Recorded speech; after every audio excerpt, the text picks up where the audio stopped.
So for a change, I don't have to really, well, I don't have to. I'm not going to really drag Robin. Something went on really interesting with Robin and Juan today, and we're going to talk. And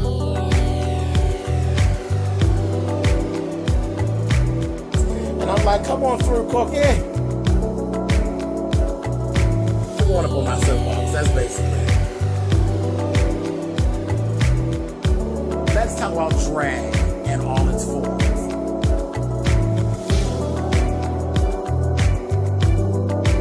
What, Cookie?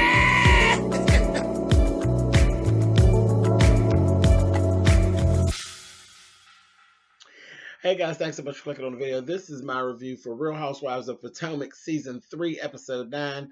Like I said, I'm not going to really drag Robin, not that much, but we're going to start off with her old ass. Okay, so right where we left off, Robin was into a whole, as Alexander would say, a skirmish with Monique.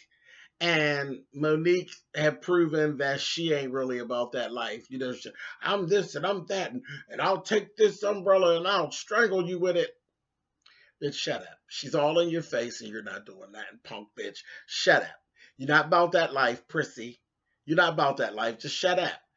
So that's that. And then she slung that shit out there. And Robin said, what do you think? I'm not going to hit you. You think I'm going to hit you so you can try to sue me and then you could be living out all your dreams and all your dreams will come true? I said, oh, dirty bitch. That was so terrible. And then she kept repeating that shit as the episode went on. She had sat down with Karen later in the episode and taken her baby. I was funny because it just really zoomed into the fact that she said it's a 2-hour drive from her house to Karen's house.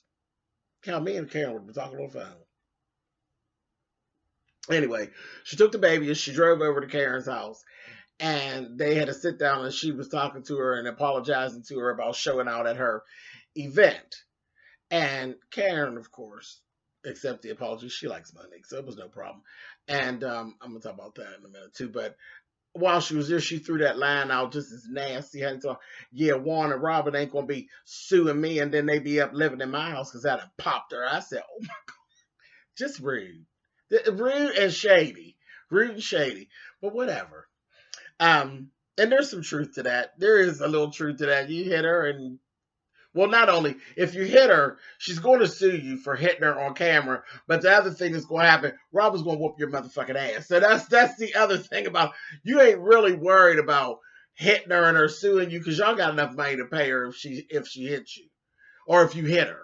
Y'all got enough money to pay her. But if you hit her first, Robin's going to grab you and Robin's going to beat the shit out of you. And we all know it.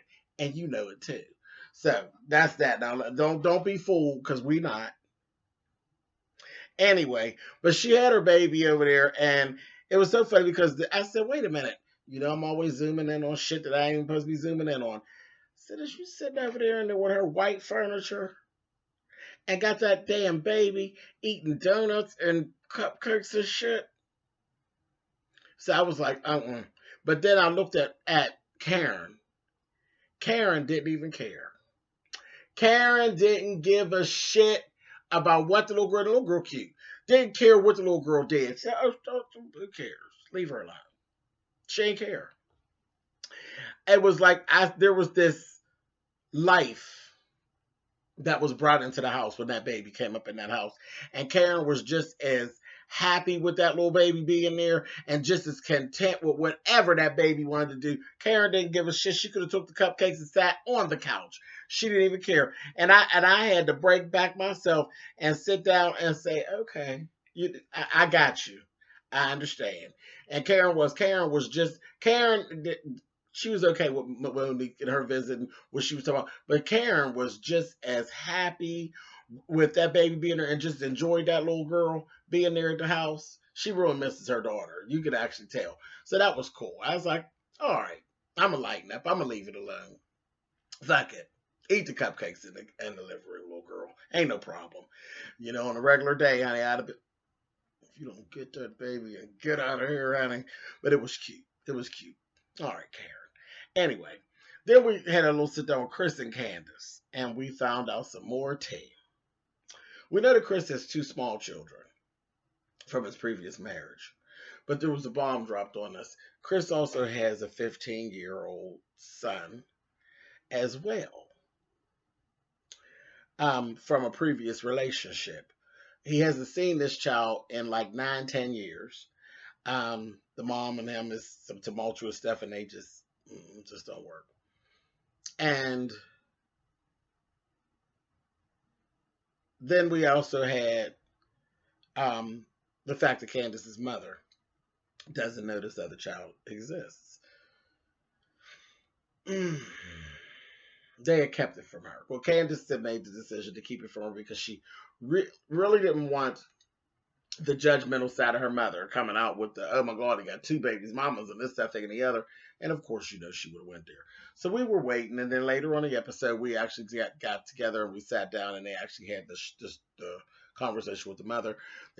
First it was Candace and the mother sitting down, and then Chris came in later.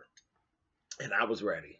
Oh, I was ready. I was ready to drag Candace's mother, because who cares what you think? Again, you're not getting married. Who cares? But the mother made a liar out of all of us. The mother was like, okay, no problem. She was really shocked by it. Very shocked by it. Yet she was very cool. She was very cool. She was the complete opposite of what we thought. And it actually lightened up this episode that messed me up. It actually lightened up my feelings toward Candace's mother. She basically went into her mother-in-law role, and when Chris came in, she didn't attack him or anything. She gave him good advice and told him, you know what, sometimes things are uncomfortable. Things are uncomfortable.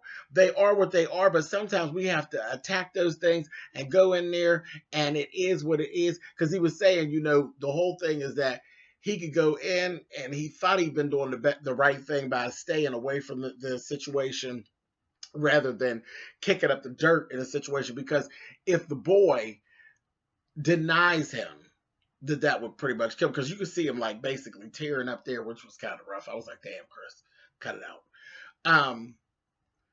And she told him, you can't do it because you're gonna regret that. Go on and kick the dust up. And if he doesn't accept, then that's only for right now. That's for right now. That could actually change. But if you don't try, you're not gonna know. You don't go and try to be a part of your son's life at this time of his life, then you're gonna definitely regret it, because you're gonna regret that. So I was like, well, come on, Candace's mom. Come on, Candace's mom with the good advice. Shit. And she made a liar out of everybody. Candace, Chris, and me. Because I sure thought she was going to act crazy, but I felt really bad for Chris. I hope he takes her advice and tries to reach out to his son. And he's getting married and everything. Try to reach out to the son. And it's crazy. You think, like, who keeps these kind of secrets? But the funny part is, I actually know a person who did this shit. I know a person who did this. Literally, just dropped that shit on me years, like literally they had been in their relationship for years, and then told me about some child on the outside, and I was like, and you've known this all this time and you've never said anything. And I just kind of looked at them like,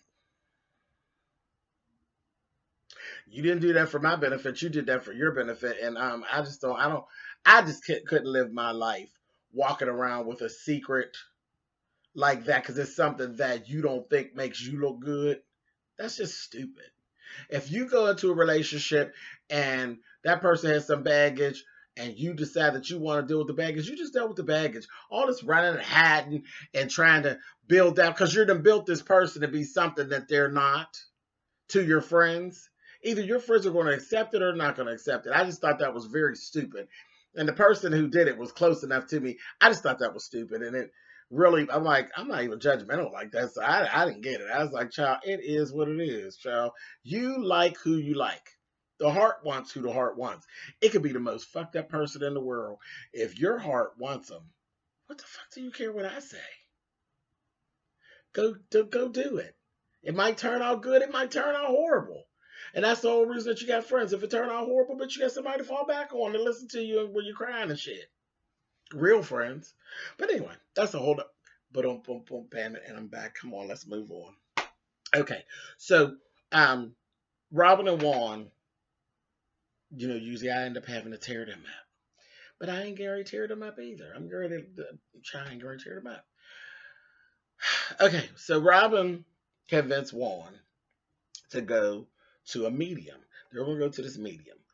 And we found out some more too. We found out that Juan's dad, and he just found this out a few years ago, Juan's dad actually wasn't his dad. He was his stepfather, okay? He actually found his biological dad shortly, a little while ago. And he's starting to trying to build a relationship with his biological father. And it was interesting. Robin wanted to go to this medium, and I was surprised that Juan even agreed to it, but he did. He agreed to it. And it was like, okay, cool, we're going to go to this medium and blah, blah, blah, whatever. And they went. They went to the medium, and they were going through it, and the guy literally just was dead on. He was picking up on everything. Like, they weren't telling him nothing. He was just picking it up. Everything about Juan's mother, how she actually died, what she actually died from, the fact that she had a secret, because he didn't know. The dad actually seeked him out. He didn't know that the mother had kept that secret, and the stepfather had died too. So it was all of this. So Juan has literally been walking around in this world without a father or a mother, and meanwhile his biological father is alive, well, and kicking. And the medium was able to actually tell him, his mother has some shame about it and all of that stuff, and that the mother was happy about him seeking relationship with his father. She's happy about it. Robin never actually even met his mother. Basically, he got the okay that his mother was actually happy with Robin. She does like Robin. And all these different things. And it was so funny because we've seen Juan in such a bad light in this whole program. This is the first time we've actually seen Juan, and he actually smiled, and he was actually happy, and there was some ease in it. And Juan actually has a beautiful smile. When he smiles and he's actually happy, I looked at him and I said, well, he is just absolutely cute as he could be. He really, when all that other bullshit is off, and I looked at him, and you see that little boy in there, I said, he's just as cute as he could be with a big old bright, beautiful smile. I said, okay, well, all right, Robin. And then the medium started hitting on the Robin shit, and he kept saying, I keep seeing some man jumping off a bridge. That motherfucker that stole their money. Got all of that. They ended up getting the closure that they needed from that. And I thought for sure, it was going to be this whole happy ending of how the man was, he felt bad. The man, the medium man, he was like, look, I'm not going to sit here and tell you, goddamn lie. He said the person, he says he's content. He's content. And that's what they were saying. Well, did he say he was sorry? No, he never said he was sorry. And that's what Juan said. Well, that's true to life. You really know what you're talking about, because he was a selfish motherfucker. So there were other friends who he stole their money too and stuff. And I said, oh, and he did. He didn't tell them. He didn't candy code it up for them or nothing. The man just said he was content. He got out of it what he wanted out of it. Killed himself. Took care of all his problems, and the hell with everybody else. I said, well, okay. But I think Robin and Juan got the closure out of it that they needed. And that'll probably help with their relationship too, because, Robin has said in her confessional, it was like, okay, I know now that there was nothing else that I could have done differently to change that outcome. It just was what it was. He was a fucked up person, and it was what it was. He took him. There wasn't nothing she could do about it. So that was that. Okay, so, and here's one more. Here's one more for y'all. Shit, this is too much niceness here. Giselle, okay, that was the other thing. Giselle's mad, got mad with Sharice because Sharice was siding with Monique and all that. So, Giselle and Robin stick together. They had did like a drive to get things to send to Houston for the hurricane and all of that.